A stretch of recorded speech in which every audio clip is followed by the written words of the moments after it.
Drake has no gold or platinum records in America despite releasing music consistently for the past 17 years. Guns to the back of your head, name 5 Drake Bell songs right now, nigga. Woke up just thinking about copping that spider. Walking right in and pull out with a title. Wanna lit like a lighter. Popping my shit, make these niggas don't like us. The dark reality of Drake and Josh. They were never friends. Dun, dun, dun! Bro, I'm not gonna lie, bro. Drake and Josh was like one of my favorite childhood shows, bro. How are they not friends, bro? I need them to be friends, bro. Ain't this nigga a pedophile though and like a fucking crack fiend or some shit, bro? We all fell in love with two best friends. Oh God, I fell in love with both of them, a bro. lovable outsider from New York, Pause. and Drake Bell, a good-looking guitar player from California. The two teams just couldn't like be for more real. opposite, Don't but associate their my name chemistry with that together shit, was bro. infectious. While Josh we Peck is fondly doing think wrong. of the God, he brotherly is. love they displayed on television, the dark reality exposed by Josh Peck recently is that they were actually never friends. Damn. Let's take it back to where Drake and Josh first met, The Amanda Show. This sketch comedy show was basically Nickelodeon's version of Saturday Night Live starring Amanda Bynes. The show was wildly loved by Nickelodeon fans. Drake Bell was a regular character since the very first episode in 1999. Josh wouldn't become an on-screen regular until seasons 2 and 3. Slowly he was integrated in the show, and those two had some iconic sketches that we still love today. Drake wasn't very fond of Josh in the beginning because he was the only boy on the show, but they had very similar interests in old movies and comedies. Yo, what the fuck? Crazy fucking picture of this nigga, bro. At least Josh looks somewhat normal, bro. This nigga Drake is going through it. Very similar interests in old movies and comedies. They would bounce funny ideas off each other and quickly developed great chemistry. The producer Dan Schneider got some pressure from the network to come up with another buddy comedy just like Kenan and Kel. While filming one of the last episodes of the season where Drake and Josh fight over a shrimp, Stephen Milaro, who was a writer on The Amanda Show, walked over to Dan and was like, "Those two guys are your buddy comedy right there." 6 months later, Drake and Josh was born. Make sure you're hydrated while watching this video. Yo, oh my God, Patrick CC. Bell and Josh Peck. They've grown up on The Amanda Show, battling lobsters, fending off frog Ben puppets, did this? and Nah, getting bro, beaten up by you're not girls true on to a this, bro. regular You're new to basis. this, bro. So what's next for this dynamic duo? Their own show. Nickelodeon presents Drake and Josh. I didn't even know they had a commercial like this, bro. You will notice in this video how all the tropes, storylines, and character traits in the Drake and Josh show turned out to be the exact opposite of how their real-life futures went. Josh went on to be a very successful, popular, and handsome actor. Megan, aka Miranda Cosgrove, went from evil little girl. Hey, bro, I'm not gonna lie, Miranda Hey, I'm not even gonna sit here and act like I don't think she attractive, bro.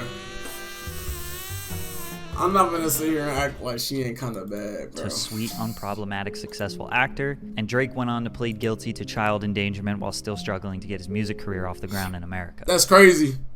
Drake Parker and Josh I miss when y'all watch Drake and Josh in court, nigga, you don't even come to court anymore, in the same bro. house, go to the same school, hang out with the same friends while having totally opposite personalities. Josh was the hefty, emotional dork, while Drake was a smooth-talking ladies' man who led a rock band. The first season was a little more typical. It's crazy how all this shit went back. Catchphrases and basic plot lines. Luckily, the show got much better after season 1. They consistently got themselves in ridiculous situations and had to either work together or against each other to get out of them. Like when they came up with a master plan to sell Gary Coleman grills, which got them in jail, versus when they were fighting each other over a foam finger. In the beginning, yo, what's the best, what's it called? I mean, it's very easy busy, to pick Brandon. on the overweight, goofy kid. You know what Alexa said about watch it on Joint He was lazy, rude, and self-centered. He wouldn't stand up for his brother Josh. He would hang out with girls. Niggas ain't never that busy, basically bro. had a hard time accepting if they wanted Josh to, they will, bro. As the seasons went on, I'm a the firm audience believer loved in them both. Josh was not a punching bag anymore and sort of just the sweet, jolly brother who was there for Drake no matter what. Plus, he had lost a lot of weight by the last season, so the fat jokes didn't really work anymore. Drake warmed up to Josh.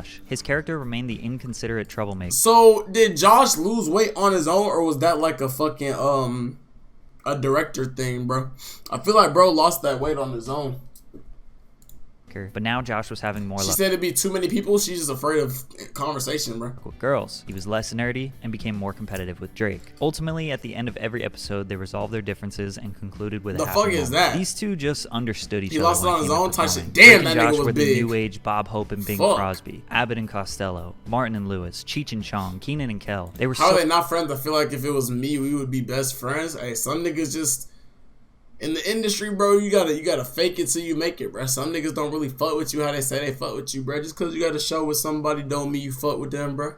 so good it made us all believe that they were best friends beyond the screen. It's called being good business partners, man. Off the show, their lives were pretty normal in the sense that they weren't these mega famous celebrities ducking paparazzi everywhere they go. Plus, remember their target audience was 9 to 15-year-olds who had no way of showing Drake and Josh how much they loved the show. A lot of us forget that in 2005 there was barely any social media, no smartphones, no YouTube, no live streams, no follower counts. They worked a 9 to 5 while other kids went to school, and they went home to their families every day just like everyone else. These two just did what most normal teens do. Go to parties, hang out with girls, maybe get in some trouble. Well, at least Drake did. Josh wasn't partying much. Josh was actually going through some really tough times. Josh Peck was raised by a single mother. He actually Josh looks so good now, bro. He was always interested in being an entertainer, doing stand-up comedy at the age of 9 years old because anything athletic was definitely out of the question. However, he always wanted to fit in. Being an outsider wasn't this cool, interesting thing for kids in the late 90s. Think about popular films and shows glamorizing high school life. You had the jocks, the hot girls, the nerds. Bro, and that shit is nothing like how fucking like middle school and high school and colleges, bro. All that shit really be fake as hell, bro. Hoping that they would be a part of the popular crowd and get invited to the parties when high school came. But we all know he wasn't. Drake was very similar to the character he portrayed on the show. A slick Cali bro who had girlfriends and went to parties as a teen. So them being very different worked on the show, but wasn't very practical in real life. I think they mentioned having sleepovers. Hey, remove that ban on Ari boy, bro. But as they got older, hey, let me get your lunch money. Hey, I'm gonna fucking stuff you in a locker, chump, if you don't run me your pockets. Sick and tired of being this version of himself he hated. It wasn't all vanity though. He knew he would keep getting casted as a fat funny guy for the rest of his career if he didn't make a change. He wanted to have a successful acting career, so that also inspired the weight loss. Like, bro, that nigga lost so much weight. He was finally starting to fit in with the normal kids. So Josh started to do what normal kids do. And suddenly, I'm like now looking like a normal kid and a normal teen, and I'm like, oh, they do drugs, and that's normal, and they go to house parties, and they go to clubs. Josh started acting more like Drake's character, but in real life. It was a double-edged sword. Obviously, he was being accepted socially, but being heavily addicted to drugs was the price he had to pay. By the time they were both 20, Drake and Josh was over. Their relationship, it's complicated. Drake loved his time spent on the show. It was what he always dreamed of. Did he love Josh, though? His dad raised him on buddy comedies like Dean and Jerry, Abbott and Costello. Once he met Josh and they got their own TV show, he was living his biggest dream. Plus, he was absolutely adored by the Nickelodeon world. Taking a look at this list of Kids' Choice Awards, which is pretty much the biggest thing you can get as a Nickelodeon star. 2006, Favorite TV Actor, Drake Bell. 2007, Favorite TV Actor, Drake Bell. 2007, Best TV Actor, Drake Bell. 2008, Favorite TV Actor, Drake Bell. It was very clear that Drake was the star and Josh was the co-star. Despite Josh being funny. Not gonna lie, bro. I always fought with Josh over Drake, my nigga. I always fought with Josh over Drake, bro.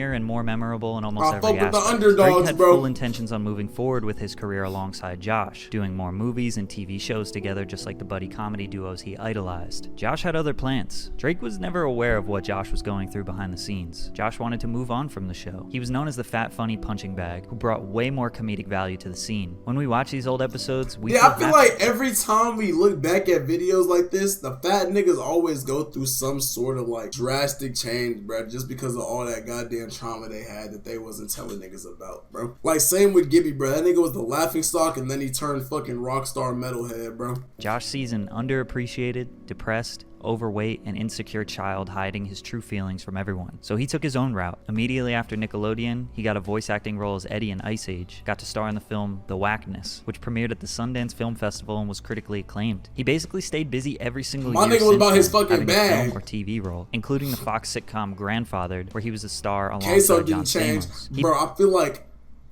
feel like Queso though, like, I don't know, I feel like Queso embraces it, you know what I mean? Them niggas wasn't embracing it, bro. They, like, Josh and Gibby weren't embracing being that fat, joking nigga, bro. He became one of the most popular creators on Vine, which is where he would eventually meet David Dobrik, the Paul brothers, the Vlog Squad, and become a popular influencer on YouTube with millions of subscribers. Drake hung around Nickelodeon a little longer. He did star in a terrible Superbad remake movie called College, as well as a poorly received spoof comedy superhero movie. After that, for the next decade of that shit just looks fucking ass. As well. Like, this Loki looks like a good fucking cover art. Well as a poorly. But this shit looks ass, bro. Scary movie ass wannabe, bro. He received spoof comedy, superhero movie. After that, for like, the next how you decade spoofing a spoof, my nigga? How you doing a parody to a parody, bro?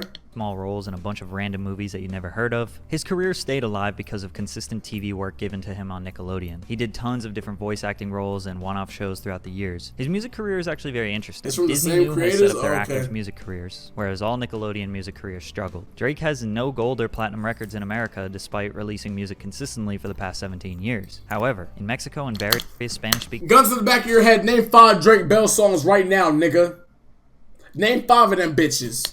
countries, Drake Bell, aka Drake Campana, is a huge star. He's had multiple high-charting Billboard singles and albums in Mexico. In some of these countries, he does shows for thousands of people. He speaks Spanish, releases all his new music in Spanish, provides Spanish subtitles with everything he does. I'm not really sure how that all happened, but it's been very fruitful for him. In 2014, he filed for bankruptcy, owing over $500,000 in taxes. In 2016, he was arrested for his second driving under the influence charge. He served 1 day in jail and 4 years probation. When you're not invited to the wedding, the message is clear. True colors have come out today. Message is loud and clear. Ties are officially cut. I'll miss you, brother. Summer of 2017, Josh got married to his longtime girlfriend, Paige, and Drake.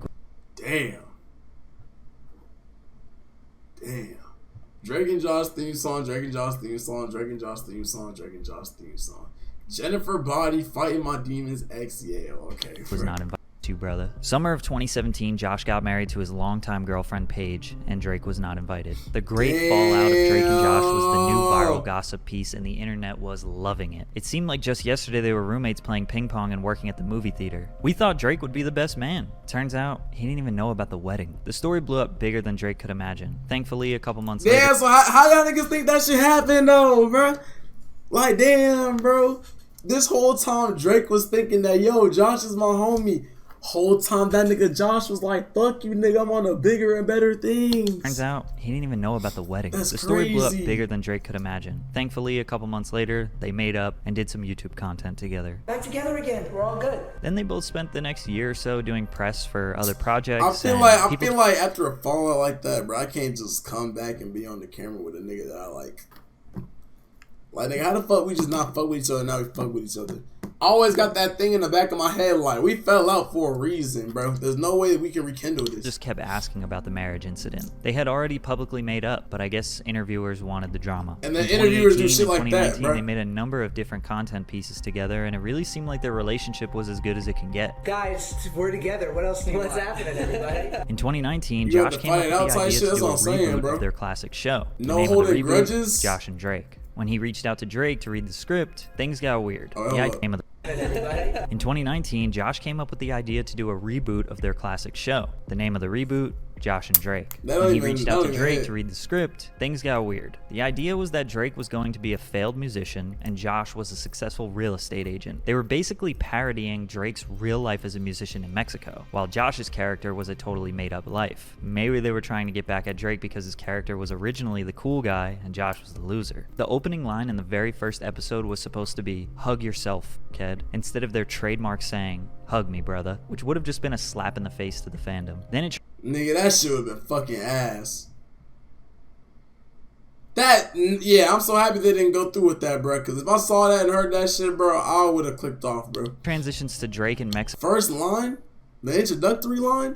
Performing at a quinceañera for the daughter of a drug cartel leader, where they are all drinking and doing hard What? drugs, which leads to a gunfight, and then they don't want to give Drake his money, which is all a super stereotypical way that What the Americans convey fuck? Mexican culture in Hollywood. Drake didn't want to do the Drake and Josh reboot without making some creative changes, because he didn't want to disrespect his Mexican fans. Josh wouldn't let Drake make those creative changes, and shortly after that, Drake started getting into his legal trouble. I feel like that shit wouldn't have worked, bro. I feel like it would have had more backlash to anything. What's good, Prince? How you feeling, bro? Josh wouldn't let Drake make those creative changes, and shortly after that, Drake started getting into his legal trouble. In 2020, Drake was outed by his ex-girlfriend Melissa on TikTok about how abusive he was in their past relationship, Damn. which went pretty viral. Drake denied all claims of physical abuse, but admitted he could be verbally abusive like a lot of couples get during a fallout. This story led to multiple other accusations, including one that would make the courtroom. He pled guilty via Zoom to a felony attempted child endangerment and a Yo, I'm not gonna lie. Getting packed up in a Zoom call is fucking insane, bro. Like, you're in your own household and they're telling you, yep, you got fucking 30 years in prison. What the fuck? Misdemeanor charge of disseminating matter harmful to juveniles in June of 2021. But Drake was accused of much worse, including sending explicit pictures and engaging in sexual activity with a minor. However, he only admitted guilt of sending text messages that were sexual and then stopped once he was aware of the victim's age. The situation is definitely creepy. And there are a lot of other factors to consider which have been broken down extensively on YouTube. But the internet is not convinced that Drake is innocent of the harsher things he was accused of. His social reputation has obviously been ruined because of this. Like, it just feels weird just hearing that shit, bro. Childhood star, niggas you looked up to back then doing crazy shit like this. Like, nigga, I just feel weird, bro. Josh Peck's recent social reputation has obviously been ruined because of this, which leads us to today. Josh Peck recently made some big claims on a podcast that he and Drake were never friends. Are you guys like not friends? Not really, no. He told a number of different lies on these podcasts that are starting to make fans question everything. I knew that Drake and I didn't stay in touch for the 10 years since we had made the show, but no one needed to know that. Here they are in 2012 at what appears to be a house party. Here they are spending Christmas together in 2013. Here are multiple instances of them hanging out in 2014. So bro didn't like him. 2015, they had Drake come on Josh's show. Bro didn't like him. I think it's just an opportunity for Drake and I to be working together again, and obviously we love each other. Plus, Drake says that they talked when Josh announced that he was engaged. To suggest that they at least didn't stay in touch is wild. He was surprised he wasn't invited then? If he's going bananas on you? He's surprised, but then he takes to the internet and he starts writing these tweets that immediately like catch fire. And so then he like leans in and goes on this press tour about how heartbroken he is. Drake tweeted two things and the internet dragged them out. Plus, there was no press tour. Then 2 months after that, they made up publicly and made some YouTube content together. So who was really in the wrong, bro? Who ain't really fuck with who?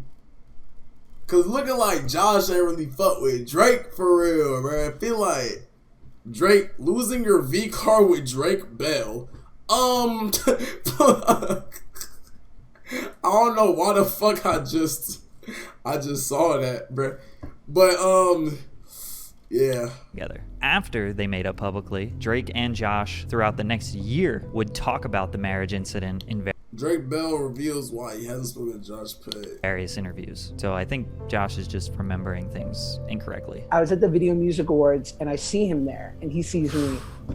And I go up to him, like, and this might be the most Sopranos thing I've ever done. And I look at him and I go apologize to my wife right now. Josh literally filmed himself walking up to Drake. Does this look like how a gangster moves? And is that the last communication?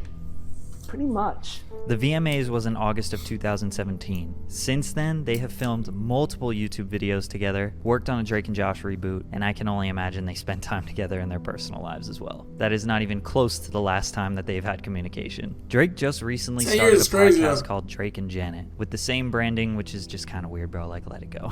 Drake still says nothing but... Yeah, I ain't gonna lie, that's fucking crazy. Josh gave that fake vibe to me after this all came out. What, like with them not being friends, whatever the fuck, bro? See, at first I was leaning towards more Josh, like, okay, like maybe, bro, like, how do I say this? I was leaning more towards Josh at first, given the circumstances of their show, you know, of him being picked on all the time as being the butt of the joke, and maybe that's where, like, everything happened. He wasn't really fucking with it. But looking at this shit, Josh was probably the fake one this whole time, bro. Good things about with the same branding, which is just kind of weird, bro. Like, let it go. Drake still says nothing but... I guess it's because I was looking at, like, where they are in their life, bro. But just because you're successful doesn't mean you can't have a fucking bad heart. Good things about Josh and wants nothing more for them to be friends again. After all, the Drake and Josh show was the biggest and most successful thing that Drake has ever done, which isn't the same thing for Josh. He has absolutely destroyed his social reputation, and him repairing his relationship with Josh might be the only thing that could win over the people's trust again. However, it's pretty evident that Josh wants nothing to do with Drake. While he may be lying about them never being friends, he has made it very clear that since the show ended in 2007, he wanted to no longer be the secondary character, the fat funny guy, Drake's sidekick, and he worked extremely hard to build a career off his comedy and creative vision. Who could have ever guessed that their real life situation would turn out exactly like the episode Josh is done. That's Dude, I crazy. said I was sorry. Yeah, I heard you. Why does Patrick Stop being Cece mad low at key look like fucking I'm what's it mad at called? you. Both of them combined. What is that supposed to mean? I don't want anything to do with you anymore. Josh, what? Look, I'm sorry. Well, look, let me finish, okay? I was wrong, okay? I was wrong. What do you mean? Look, I need you more than you need me. I need you way more than you need me, all right? I'm sorry. I just need you to understand that. Sorry, Josh. I'm sorry. Damn. That kind of broke my heart a little bit.